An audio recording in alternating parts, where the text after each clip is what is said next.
So we doing? But yeah, you know I got you, my nigga. Motherfucking y'all. Nothing stop the motherfucking gray, y'all. I got something for them. You heating up, lad. But they be throwing stones and they be acting like the victim. With tragedy to triumph when the whole clique blessed them. These feelings don't want a husband, they only for the chicken. But bedside with you, boy, you broken and addicted. See, my music so dope, but shit, it came with 2 syringes. Music so dope, but shit, it came with a prescription. If I extended your hand, it was accepted with racism. Not my fault, homie, that you couldn't see my vision. Entrapped in your thoughts, boy, you stuck up in a prison. Memory of a stalker. Oh, sweet Melissa, memoir of a stalker. Oh, sweet Melissa, your daddy turning in his grave. Cause you, boy, you out here sipping. You ain't bigger than the program, you ain't bigger than your system. Told you stop playing, boy, you Mr. White Privilege. Told him say that shit again. Mr. White Privilege, Mr. Deli with the pen. You playing with the gifted. Where I'm from, homie, you might just come up missing. Pulled up to your show, you church mouth, you both bitches. Pulled up to your show, you church mouth, you both bitches. Never let a hater trick you out of your petition. Dog. Say that shit again, nigga. If that shit come out your mouth from one motherfucking time, nigga, we pullin', nigga. Fuck you talking about, nigga? It's up there, it's stuck there, nigga. Keep that same motherfucking energy when I see you, nigga. Fuck you talking about, nigga? Playing with the wrong one, nigga. Shit. Realize, nigga. The best way to end something is to let it starve. You see, conflict thrives on attention. The moment you engage, you feed it. And whatever you feed grows.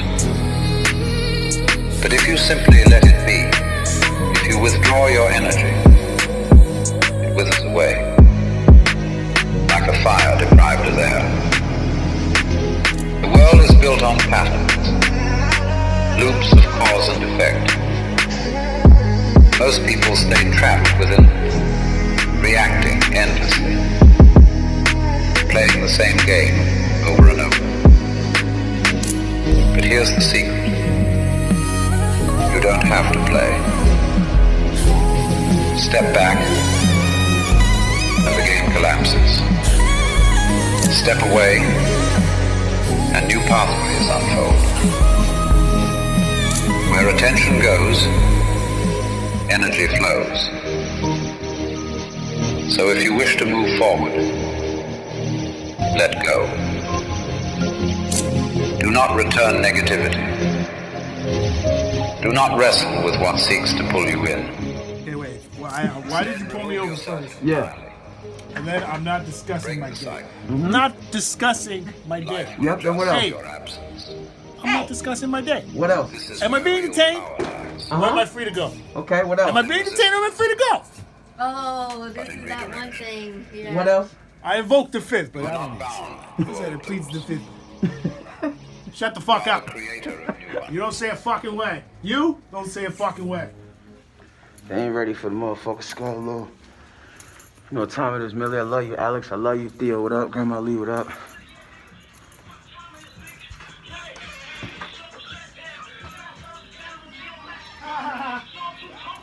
He said Sean certain gentlemen. That's me. That's how you get a song played. One really big coincidence. And then in meeting you, not meeting you, but seeing you, I just told Serge this the other day. I was like, I'm pretty sure I just saw Clay. I was like 100,000% sure that was Clay going into a shop that I was just leaving out of over up in Spring Hill. So, what had come across my Facebook has finally come up. I haven't been on Facebook or any social media or anything since this social distancing. Facts. I figured I didn't have it before. We didn't really have it or rely on it before. And what better way to really just do it than just really focus on that social distancing. Facts. So when I got back on there, I got my Facebooks back up, and today was my show. I was thinking, gosh, like, what am I gonna do? What's gonna be great for bringing topics to the table that aren't so negative and that everybody's not so focused on, but at the same time touch a little basis on what's going on. So in a way, we are going to touch on the situation, but more so what it's done and what you're about to do, what we're all trying to do after. You know, how are we moving forward? So I reached out to you today, and I saw your post, and so I had reached out to you today, and luckily, you know, we were able to make the interview happen. So I'm thank just you. I'm just for doing thankful. that Yeah, short yeah. period. No. You know what's Short crazy notice. is I'm sitting in the studio, right, and I'm telling all the homies like previous, you know, everything that's happening. Telling them like, bro, what are we gonna do? Like, everybody's tripping because we're always at the club. We're always at, shout out to Tanger. Shout out to my homies at Tanger. You know what I'm saying? We're always at the clubs and we're, you know what I'm saying, outside shooting music videos and just doing things that, you know, we call stealing from the night, which is just basically like going out to homies, taking videos. Shout out to Trill, shout out to Sean. Just going out and shooting videos, visuals. And so they're like bugging, like, what are we doing? So in creating Scar, was giving kind of like my homies more something to listen to, like, you know, because they were kind of pissed, like, they know what to do. Like me, I'm in a recording studio, so, you know, So was this during the whole, yeah, Scar came. Yeah, Scar came about during. Yeah, I figured, you know what, the world's ready for Scar. I said that I had Scar in the bag. If you watch the previous interviews that I was on, with Serge, we talked about dibbling dabbling. You know what I'm saying? Other names. I just felt like the world was ready for Scar. You know, because of what everybody's going through. You know what I mean? I do feel that it's a rebirth. I just got that tattoo for Christmas with my best friend. Rebirth, realignment, you know, change. I think this is what really, I feel that this is what this situation is about. It's more of almost like a cleansing. Yeah, there's some, you know what I'm saying? I will definitely show him our interview with this because I'm trying to get this on deck. I'm going to be working with him in order to get the song that we have together, which is the Shut the Fuck Up record, and getting compliant for, getting compliant for anything that you have to do with, you know what I'm saying, marijuana products across the world. So shout out to the Pop Brothers at Law. Make sure you know the script, the 25 words. I'm just going to read my 25 words though, because I think it's a time for that. I think that everybody needs to know what to do with this, because I think that 60-day rule and everything that's going on, I think there's a lot of stuff going on. It says, no, you're good. It says the script. It says, why did you pull me over? It said, I'm not discussing my day. Am I being detained or am I free to go? If detained, invoke the fifth and you shut the fuck up. And make sure you wash your hands. Shout out to the Pop Brothers at Law. You know what I'm saying? Stop licking people or things. You know, wash your hands. Sneeze, like cover your face or go on your arm. I don't know. Your body said, put something in your face. So today we have. What we're doing is we can't give you the basis of what goes into it because that's the formula. No, you know. Just what. Okay, so first of all, do you know the type of strain, like as far as sativa, indica? What are the benefits of this specific edible? Yeah. Well, what we have is basically what we're using is CBD dominance as well as no. We're using flowers. Okay. Okay, so we use flour for. We're not using butters. People complain about the butter and the cholesterol and calories and et cetera, et cetera. So we what don't are use you butter. Using to bind this? Coconut oil. Really? Yes. Coconut oil, using guys. coconut oil. Instead of butter, coconut oil. And you know, coconut oil's got a lot of health benefits to it a lot of health benefits. These are delicious. I'm sorry, that's so rude. They are so good. Like, appreciate it. They're not dry. They're not too dry. They're not too marshmallowy mushy. Perfect. Perfect consistency. I like the ratio to the chocolate. That's always perfect. I would love for you to make me a peanut butter one. Got you. It can definitely advertise the market. So what we're working on right now is a few things that we're working on the market. Is something called. Oh wait, hold on, real quick before I smash this whole thing. Should I not? No, go for it. Oh, well, I said. Okay. Yeah. That was a lot more powerful than I thought it would be. 9:30, so we'll see in about. Probably takes about 30-45 minutes to digest. Yeah. So shout out to the hemp dispensary. I almost lost that. I would have been so sad. Probably cried. My homies basically they gave me the opportunity of to go out and be my own independent distributor. And I just put the company on my back and said I like what they're doing. I'm gonna go to the West Coast and I'm gonna advertise these edibles for people that are having problems with pain, appetite, inflammation in the body, which is one that is becoming one of my greatest strains. There's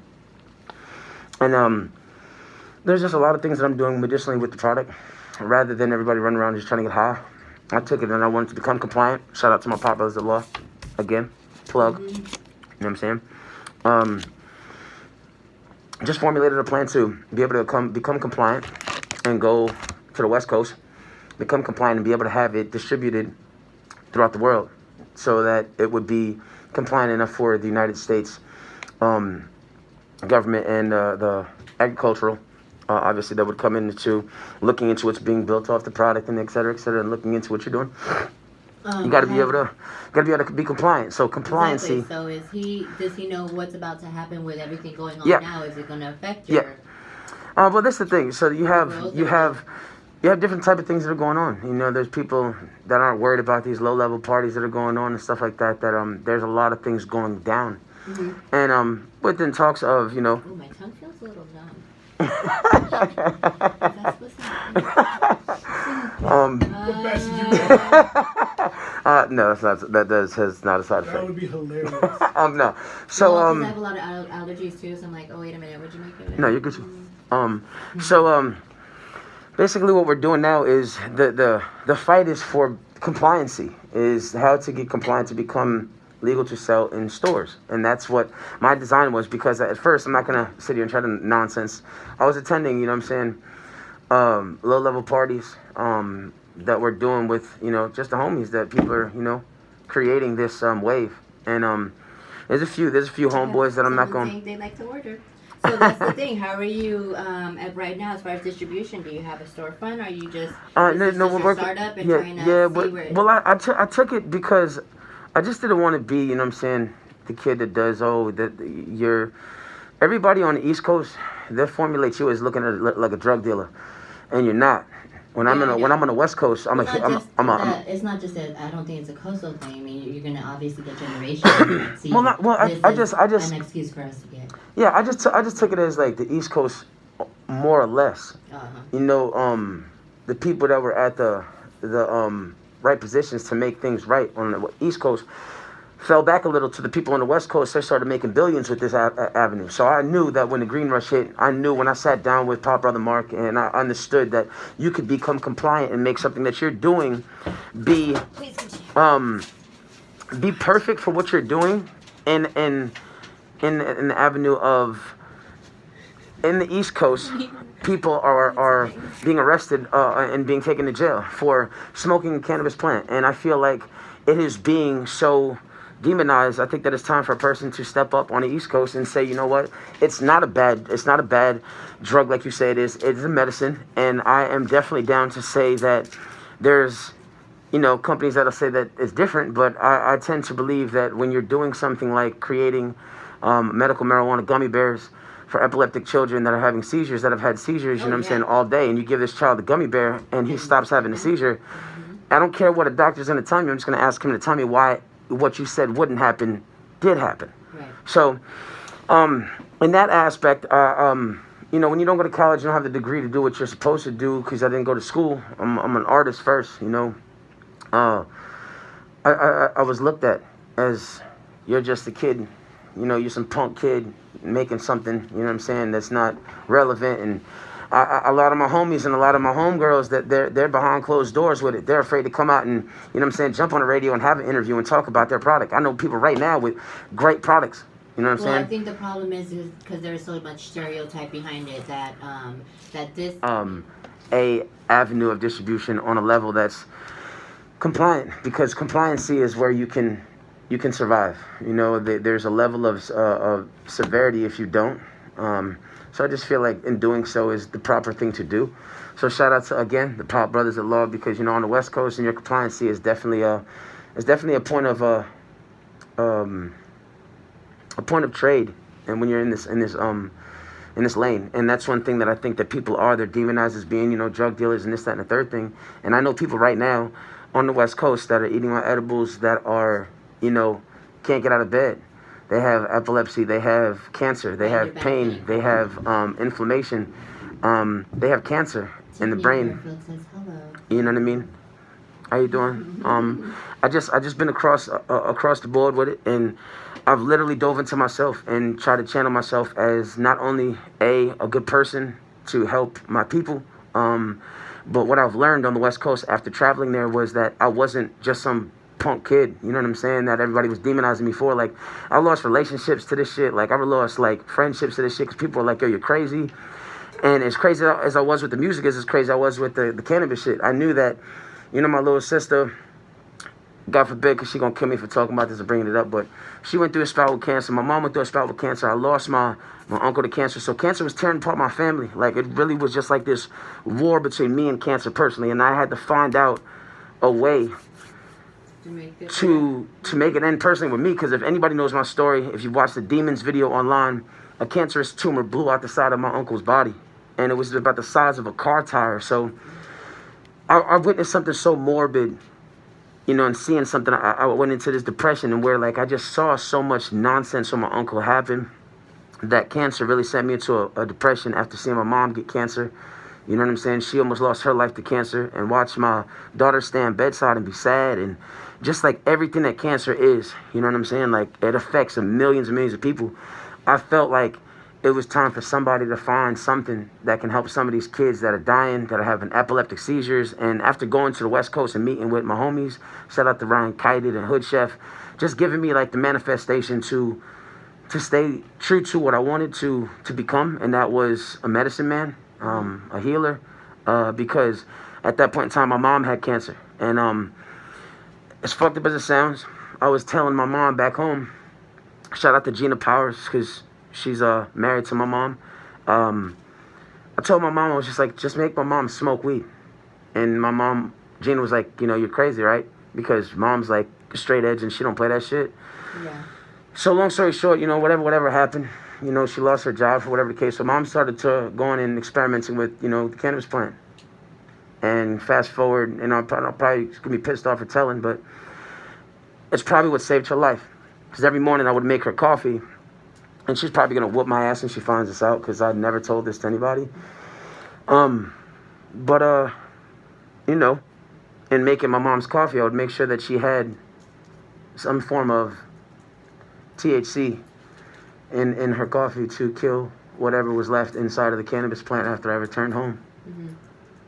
And right now my mom stands strong.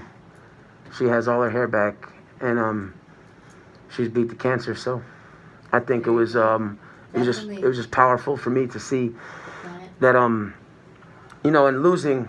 I went on tour, and this whole thing was supposed to be about music, but I had to learn something that can literally bring my mother back from the dead. You know, every day I see her, she's just like, what you looking at? And I'm just like, you don't understand what I see. You know what I mean? Because I see a woman that lost her eyebrows, that lost her hair, reproductive organs, lymph nodes, you know, her breasts. She lost everything that a woman would call herself a woman with. And I tell you, I see my mom, and she stands so proudful to be the woman that she is. And it drops me as a man, because, like, you have to realize that what do men really look at as power in a woman? You know what I mean? When you see a woman lose absolutely, positively everything, like everything that she calls beautiful, a woman calls her eyebrows, eyelashes beautiful, like her hair, like, you know, girls go out and get the boobs, and just there's so many things that a woman possessed to make them look beautiful. And I felt like in a world where my mom was left by the man that created me, and I got to watch my mom grow into the woman that she is, and just be the woman that she is, you know, sitting down. And she works at an old folks home, so now she's up, she beat cancer, and now she's at this old folks home hours on end every day, and she don't see what I see. I see a powerful light in a world full of darkness, because she wasn't given shit. I seen her be dropped by my pops, and, you know what I'm saying, be lost that her mom died, and like bounce back from her brother dying right there, getting that cancer, falling from cancer, and not dropping the ball. So I guess when my mom's asking what I'm looking at is just probably one of the most powerful people and individuals that I see, and what I call beautiful. And I probably get that a lot, like, you know what I'm saying, girls always aspect like beauty as, you know, like your appearance. I think that, you know, beauty in a woman is character after tragedy. I think that formulates what beauty in a woman is, because a girl could be as beautiful as you could possibly be. If she loses if she gets burned in a building, if she loses all of that, what does she have to give you? just so she got left. So I think that adaptation after tragedy is like so in depth to what's going on with my life that I was like, okay, I ain't have no dad. I'm worried about all these situations that I got. But then I see my mom, so now I got reasons to be strong. Took off to LA, came back, not only with the world record under my belt, but with a formulation idea of the cure for, you know what I'm saying? Not only the common cold, but I'm helping children. I'm helping my mom. I'm helping people across the world that really have questions about, you know, a patient cured is a check lost. You know, I talk about it because you're like, Live, what you doing, man? I'm a revolutionary. And my voice, I want to be heard across the world about what I say and what the cannabis plant could be formulated as, rather than us being looked at by our federal government as, you know, drug dealers and, you know, wrongdoers. Right. We're healers. You know what I'm saying? Right. We're healers. Yeah, people just need to educate or do anything, you know, or pick up a book. You guys have the internet accessible. It's to your education. hands. Just It's go education. ahead and Google it or search it or whatever. And it's Platform you need so to it's so search crazy it. because Just look it up. in that avenue that you say the information is there for us to know. 9 times out of 10, the people that are creating that, you know, saying that stigma that you're wrong for doing this, their parents are dealing with some of these things right now. Pain, inflammation, and they're going to be given pills that are going to kill their pancreas and liver and other things of that nature and not know why. And it's right in our face. You know what I'm saying? Like, why do they want us to know that this plant heals the world? I'm just saying, you know, like, everybody got a chance to sit down and dwindle on why. I've been judged so much. I've been looked at. I've been relationships have been broken because, you know what I'm saying, people look at you different when you smoke. So I just represent for all the people that are not just abusing the plant and smoking to get high. Like actually using the plant for what it's supposed to be used for: depression, anxiety, appetite. You know what I'm saying? Like, I mean, there's so many people that I know, and they're not even these young kids. They're grown, 40, 50, 60, 70 years old, that need this anti-inflammatory in their system. They don't know how to get it. You know, so it hits everybody. It hits all this. It hits everyone. You know, most definitely. The children. There are a lot of children that are suffering, and if you could just again educate yourself, do the research. There's a saying that I like to use when it comes to the cannabis plant, and that is, it's not smart to be stupid. So you know, I just feel like what I'm doing with my Graveyard Boy edibles, the flower campaign. Shout out to people that are really compliant out there on the West Coast, that are really pushing this compliancy. There's a lot of people that are on the back burn that don't have the money to become compliant, that really are hating on it. But I just really want to be the face to my homies that are really still knee deep in these streets, that are doing this dirt, from what they calling it, that you guys aren't just drug dealers. You guys are really healing a broken society. And if you market your business that way, as that, trust me, it'll be a lot more successful. Exactly. You know, and then you're giving yourself a better stigma than the rest of the world. What society believes they're gonna label you as. It's big business. This is why I say it's eligible for compliancy, because I want to be the first person when it comes time for that wave to hit. I want to be on the shelves with my homies, you know what I'm saying? Right. Shout out my homies, the Hemp Florida. They're a movement that started in the Hill. 2 homies that are genuine was just like, hey, listen, man, we see what you're doing. We'll give you a shot.